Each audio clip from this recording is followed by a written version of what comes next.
Hey guys, welcome to my video today. Today we'll be talking about the practice of journaling the mind.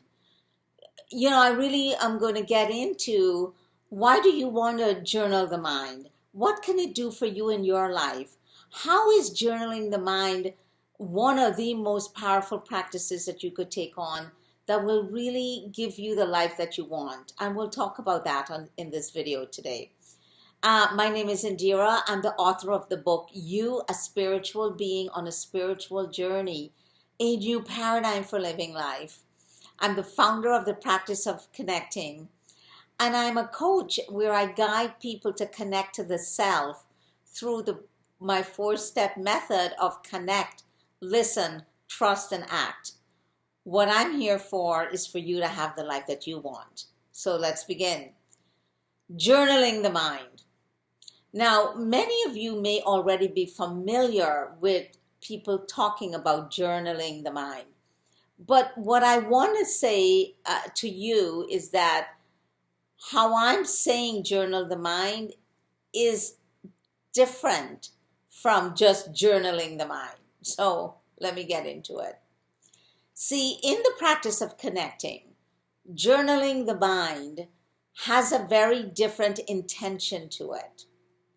In the practice of connecting, journaling the mind is you saying, I want to discover all of the things my mind is saying to me because it's my mind, it's not who I am. And that is why journaling the mind is a core practice in living from oneself. You see, here's how it works.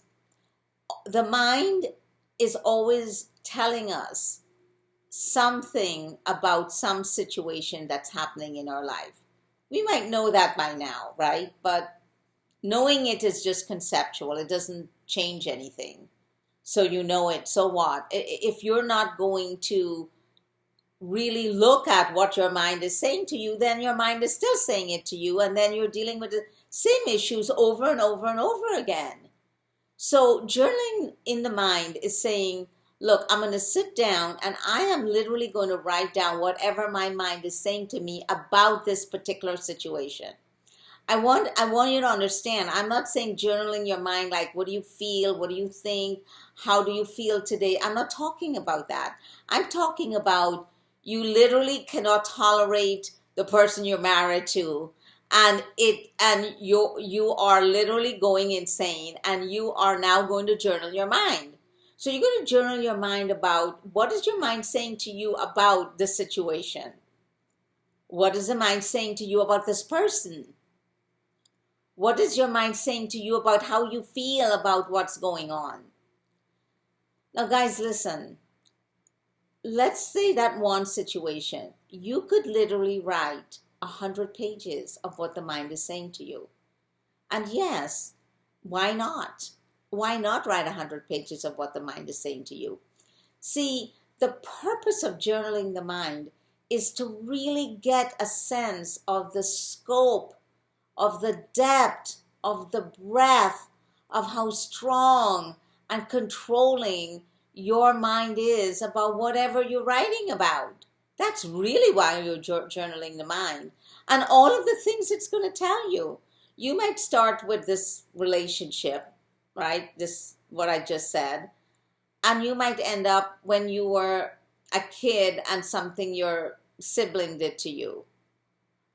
Or a friend in school did. What does that have to do with what you're going through right now?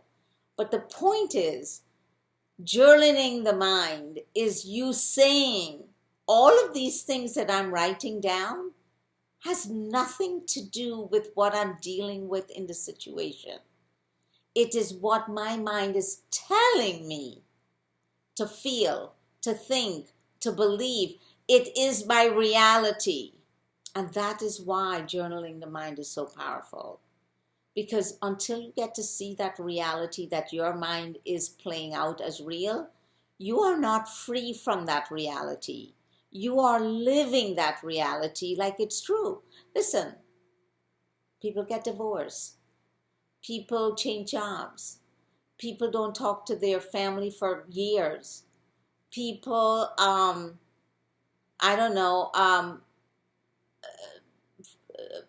feel badly about themselves, about something they did for decades, because the mind is telling you what to feel, what to think, and what is true about every single situation you're in. So that is why journaling the mind is so powerful, because the moment you sit down to journal the mind about a particular situation, then you become free from the mind. You become free from everything the mind is telling you is real. And then you can connect to yourself for guidance and answers. And then you can listen and you can trust and you can act. If you want change in your life, if you want situations to not be the same as they are right now, if you are sick and tired of talking about the same situation over and over and over again, journal the mind. And then when everything you wrote down, you see that as what the mind is telling you. And then get interested in what yourself is saying to you. And you do that through the practice of connecting. So that's what I want to share with you about journaling the mind.